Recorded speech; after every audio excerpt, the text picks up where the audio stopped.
Welcome to Spotlight Gulf Coast, a weekly showcase of people and events across South Mississippi. Sponsored by the IP Casino Resort and Spa, Mississippi Power Company, Wykert Realtors Gulf Properties, and Butch Ostelet Autoplex. Hi everyone, this is Todd Trenchard, Executive Director of the Baker Foundation of South Mississippi, welcoming you to another segment of Spotlight Gulf Coast right here on WXXV. Each week we're coming into your living room talking about what's going on all across South Mississippi, and we want to thank our sponsors for this generous opportunity. Today we're joined by, why don't you introduce our guest? I can do that. I'm very excited about our guest, our newest corporate sponsor, The Growing Tree. We are very excited to have Dr. Kayley Sanger with us today from The Growing Tree. She is the Regional Clinical Director. Yes. So we're very happy to have you here. Thank you. I'm happy to be here today. Yeah. And I'm real glad that you're here because you've got some knowledge about this. I was telling Amanda, I learned what I know about autism from Rain Man, the movie. And that was, a while back, but it was something that I think everybody needs to understand because they may have it confused, with something else. So why don't you tell us what is autism? Yeah, so a lot of what people know is from movies. But if you watch one movie, it's kind of how we say you meet one person with autism, you meet one person with autism. Everyone is different because it is a neurodevelopmental disorder. So there are multiple different types of gene mutations that they're finding in autism. So every child or person that you meet is going to be extremely different and unique, just like you and me. Mm-hmm. Now, what would be, I guess, a symptom that would be... Yeah, so if you look in our, what we call the DSM, it's our blue book, it says there's two things that you're looking for the diagnosis of autism. You're looking for repetitive behaviors, kind of like an OCD kind of thing, where you are a little rigid, you want things a certain way. And then you also have the social aspect. Maybe you don't know how to initiate conversation, maybe you don't speak at all. So, the symptoms they vary a lot. Right. Now, as a mother, I know that you were speaking about this and, I started listening and I think you're sort of the one that found the group. And I did. Well, it's something that, I'm very passionate about. Being a mother of twins, I've got 5-year-old twins. One of them is on the spectrum. So ABA has done so many things for our family and improvements in our lives. For my little boy, and some of the things that I noticed early on, we knew early, before he was a year, that something was different with Jackson compared to Colton, as far as the eye contact and rigidness and, gosh, when he got to be 2 years old, it's like we would have to drive the same route to the gym or to preschool and things like that. And he didn't want to play with the other kids like Colton did. So I definitely knew there were some, quote unquote, I guess, red flags, things that I knew that were different with Jack. So once he was diagnosed, which is very hard to find doctors that will, diagnose a child and you don't have to be on a wait list for a year. That's one of the things that really takes a long time is getting the diagnosis and then receiving the ABA services. So that's something I'm very grateful for is ABA, and that's why we wanted to bring you on to educate people about, of course, autism and ABA and what it is. So tell us a little bit more about what is ABA. Yeah, so let's backtrack a little bit about how you were talking about your diagnosis, experience. That is something a lot of parents, unfortunately, they experience. It will take 2 years to get into a center because there's so few providers that do that. So what I want to tell parents is, your child, you are the expert of your child. If you see the signs, I always say take videos into your doctor because sometimes your words are not enough to explain what you're seeing. So always do that, and even if it's your only child, if something's off. So definitely, as soon as you see those warning signs, bring that up. But once we have that diagnosis, we can move forward with ABA therapy. So what that does, we can work on daily living skills. We can work on feeding, speech, occupational therapy related goals like gross motor and fine motor skills. We can work on a huge one, self-regulation. Being able to communicate, I'm mad, I'm sad, I need this. That is huge. How about your child being able to tell you, I don't feel well? Because a lot of children with autism, they have gastro issues. They might not be able to communicate that to you. So and that's why a lot of times they do have these behaviors because they're feeling these things and they get frustrated and they don't know how to communicate them. They don't know how to regulate their emotions and tell you things. One of my little boy's favorite games is the emotion game. He talks about it, which he does at ABA. And it teaches him, you know, I'm happy, I'm sad, I'm mad, I'm hungry. And now, I mean, he can communicate and he's doing great. So that's amazing. Yeah. I'm glad he's doing so well with it. I know. Yeah. Now, I heard y'all talking, there is plans to eventually come down here and have a physical presence here on the coast. But if you didn't have a presence, a parent has to go out and find, what do you do, Google or just, right. Yeah. So, you become an expert. Well, yes, of course. I mean, what I did, I literally sat on the computer at work. I was working at the YMCA, you know, Googling physicians locally. And I mean, I was looking Mobile, New Orleans, everywhere. And finally I found a doctor here, Donna Burrows' clinic, that she did do autism testing and other developmental delay testing and things like that. So we got in with her, but it was still, I want to say, a 6 to 8 month waiting list, but I kept calling. I was very proactive. The more you call, the more they hear you. Right. So they got us in early, and then that's when he was diagnosed. But once you receive that diagnosis, it's almost like, for parents, at least I can speak, you almost feel like you're alone on an island. You don't really know where to go. And it's crazy, even myself with a history of being a social worker, you know, there's not a lot of services. There's not a lot of information out there. So that's why I'm so excited. Any companies, anything that's going to provide services for autism in our community, I'm very passionate about and excited about. So that's why I wanted to have y'all come on the show and let's talk about autism. So when you got that diagnostic report, I don't know if you remember the last few pages, it's just going to be list upon list of different providers to go to, where to get ABA, where to get maybe counseling or social work or speech or occupational therapy. And you start calling all these numbers and then again, hearing those waiting lists. So that's why we wanted to come down to the Gulf. We were already offering in-home services because we don't have a physical clinic. All we have right now is a physical assessment center. So we are able to go into the home and do services that way, which I love doing in the home, because that's, you know, where the child is, that's their environment, that's where you're going to see them be themselves and be able to come up with treatment that's going to make them functional within their setting where they're comfortable.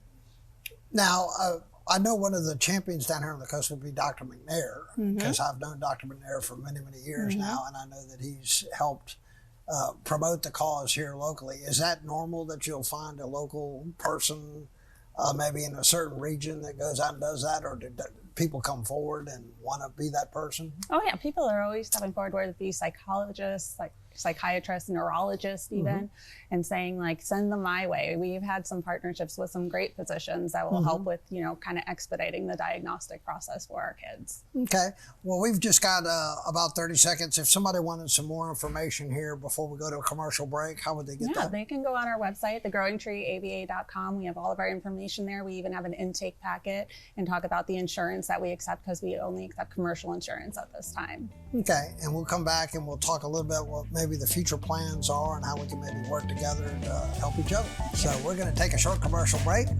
We'll be right back.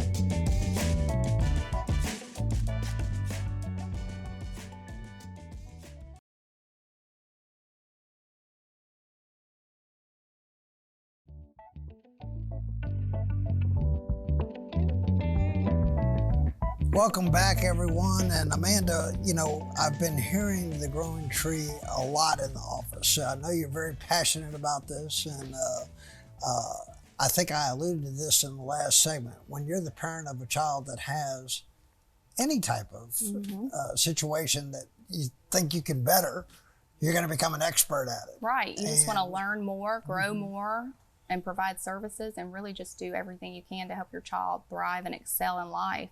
And then when you have the passion and skill set like you do to do stuff in the community, I know you're thinking about how you can get it out there. And that's perfect, because that's what you need to do. When you come into a new community, you're going to have to get out into the community. So let's talk a little bit about maybe what some of those plans might be, or what we could maybe just start thinking about.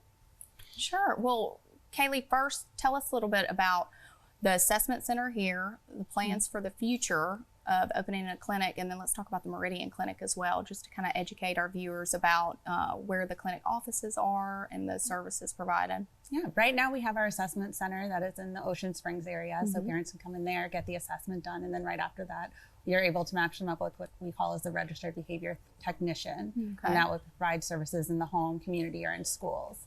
Then we just opened up the center in Meridian, It is ginormous, so we're just waiting to fill it in. It's actually 16,000 square feet. I say it's like a Walmart center. It's so big. Oh my goodness. So, but we have so much need up there, so I'm sure it will be filled within no time.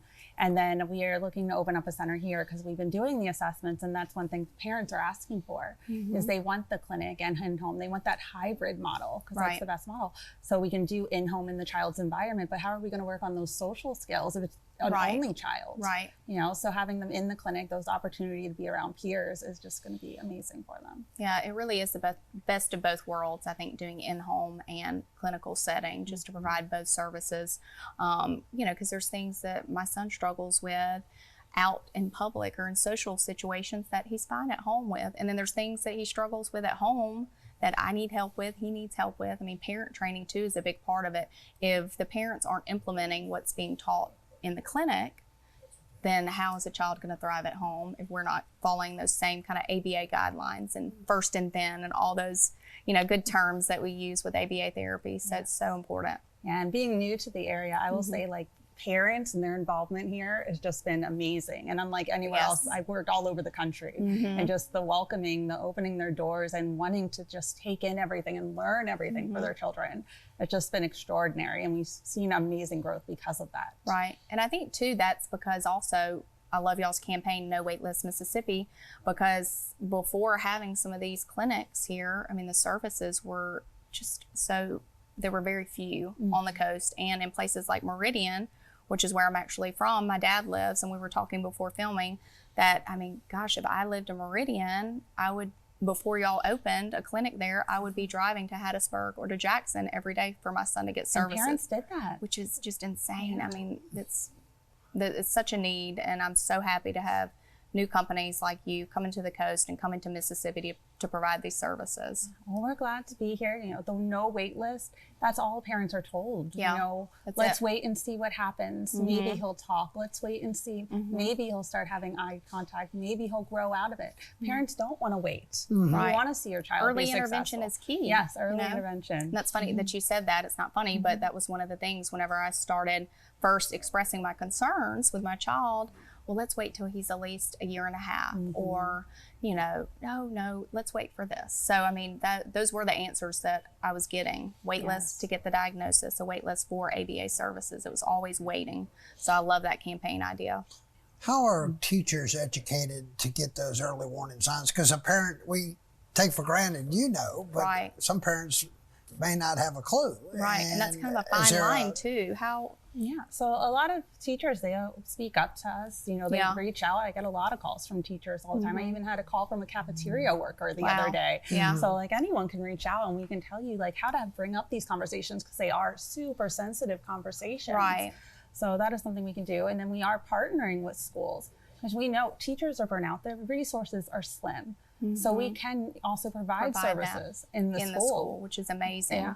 Yeah. So this is, I guess, a result of one of those partnerships. Reached out, and now we have you on TV and partnering with us. But you're also thinking about doing something with the YMCA. Yes, and with, really excited. I took the Growing Tree to meet the YMCA CEO, Jared Miller, and we just talked about, you know, some different ideas, things that we could do, free, you know, parent training seminars, ABA seminars, just educating members and the public. It would be open for members and non-members as far as educating them on ABA and how to even receive services and more about it, as well as we explored ideas of having a big event for autism awareness in April, which I would love to do. So there's all kinds of good, fun ideas. I love those events because I'll tell you, you know, you probably know as a parent firsthand, you feel very alone. Yes. And just meeting, that's something I do first off when I meet parents and I'm doing my assessment with them. I learn about that parent and I think, who do I have that has a child receiving services with a similar parent so they can have that friendship, have someone to talk to because your family isn't going to understand. Right. So I think that's super important. It's so important. Even, you know, a parent support group would be great. There's so many things. And I've got a very close friend who, I mean, oh my gosh, I thank God for every day because we've kind of walked this journey together. We both have children, 5 years old. They were both diagnosed about the same time. And really, we've just, our friendship was birthed upon our children, you know, being autistic. And I mean, she's like a sister now. And our bond is closer than any friendship I've ever had. Now, what would y'all's ideal situation be, say, a year from now, even 5 years from now? Oh, goodness. There'll never be enough. Like, there's so many different ABA providers, and I would say we're not competition, because there's so many kids in need. Right now, it's 144 have autism. So, there can never be enough. We need to just keep expanding. That's why when we first came down here, we're doing in-home, because we knew we couldn't get a clinic right away. But now we're at that point, we need that clinic. We need to keep opening up our doors to more and more kids. So as you come down here into the area, you'll be looking for a physical place? Actually doing that today. So I'm very excited. So you're just getting acclimated and you're already looking and wow. So let's say, step by step, what would be, if a parent's watching and they're concerned about their child, what would be the first thing they need to do? To go see a doctor and get a clinical diagnosis? Yes, go to your pediatrician, go get that diagnosis. If you are a little unsure of where, you can reach out to us and we can give you some doctors that we have worked with in the area. Okay. And then we'll be able to lead into the ABA assessment. And then, usually a lot of insurances, we don't have to wait for the okay once we do the assessment. We're ready to just go right away. That's wonderful. Okay, well, Dr. Sanger, I appreciate you coming on. I know we'll probably have y'all back on again. We'll do this until we can, like you said, never enough. Never enough information, and I appreciate you taking the time to come on. Yes, thank you so much. Okay, and we're going to take a short commercial break. We'll be back with Philip Pogue, our chairman of the board, so don't touch that remote. We'll be right back.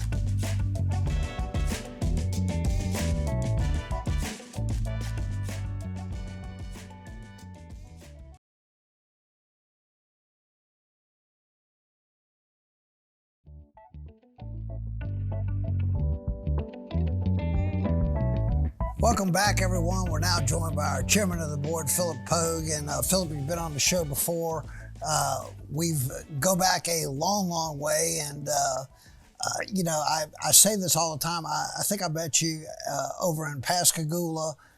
And when I was driving through the lot, what impressed me about you, you took the time to not only talk about the business, but we talked a little bit about the Lord, right when we first met. I would never forget that.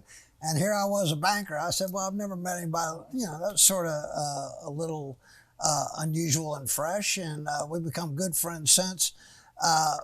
You're now been a part of the Baco McCarty Foundation, or the Baco Foundation of South Mississippi now, because we're going to talk about that. That's right. For a long time. And you've seen this thing not only grow, but expand. Right. This is my 10th year on the board. Mm-hmm. And going into my second year as the chairman. So it's been very exciting to see where the foundation has come from in the last 10 years. It's incredible.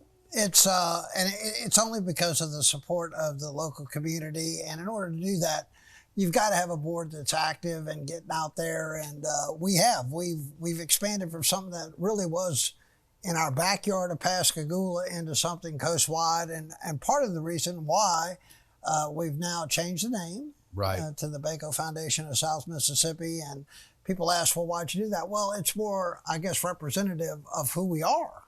Correct. And, being coastwide, that adds so much to what we do. Mm-hmm. So. Well, and we have some, again, we're setting up some advisory boards along with our board of directors that is representative of that. And I think people are going to, all the time we come over, like in the Gulfport market, and I told people that we will be giving out money. And a lot of times I get the response, why? So it's almost like, well, that's what you have to do. And it's important that you build your community. I think it's an important organization like the United Way, where you're finding needs in your community and then finding the needs to do that. And we've done a great job doing that. I know serving on the board, you get to see and meet some of the best. If you're sitting on our board, you're a doer. Right.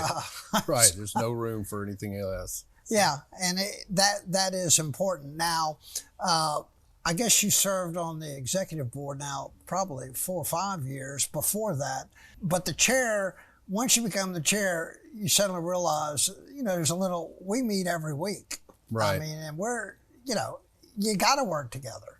Well, there's so much going on nonstop. I mean, it's nonstop. Doing things for our kids and our community is a big part, and I'm so proud to be part of that. Now, you've also been a part of, I guess, a business that got engaged in the community. From the day I met you, you know, y'all were a part of the Pascagoula community. It didn't matter if you were working at Butch Ocelot or, you know, to Coast or to, you know, Pilger and now over at Ray Brandt. Right. You've always felt it very important to get involved in the community. I'm sure you instill that with the people that work for you. Absolutely. I mean, the community is everything. As a business, we have to have a footprint.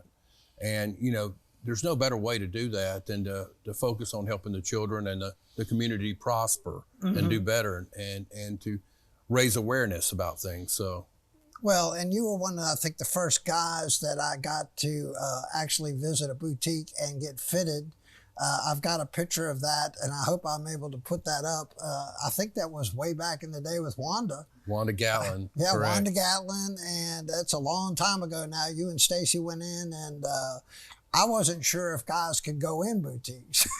So I wasn't either. I was like watching outside and stuff, and y'all were inside, and you know, we got some pictures of that at the time. But you got involved in the fashion show, and then you've been in quite a few of the fashion shows. Yes, I've been in a few of them. My wife has been in most of them. Right. She's the model, not me. Yeah, well, that is true. And so I think we sort of kicked you out on the last one. And, you know, Stacy has, she's been in, you know, over in Mobile, Little Black Dress. And, but I think that it is important, and we have fun with this. And, you know, you have to have people that step up. And I think you and Dan were the only two that stepped up. We did dress Marshall up, I think, as a hunter or something, and had a little fun with that. But we have fun with our events, but having that fun, there's a much better purpose, and that is to bring awareness of needs and to raise money. Right, and to raise money. I mean, that's where we get all our scholarship funds and the things that we do is by raising money in the community and getting people out and to see what we do and to have a good time at the same time. Right. Now, we had, like when we meet, and one of the things that we'll be focusing on this coming year are a lot of, we call them micro events, smaller events that'll be in different cities. And those people that come to those events will be raising money for scholarships in those cities. And that's a win-win. Right. I mean, it absolutely is the best thing, like the bubbles for Baco last year and the brown water for Baco. That allowed those people to raise scholarship money for kids in their community. I mean, that is absolutely a win. And we've seen a lot of those kids come back that got their scholarships, and it's just amazing. Right.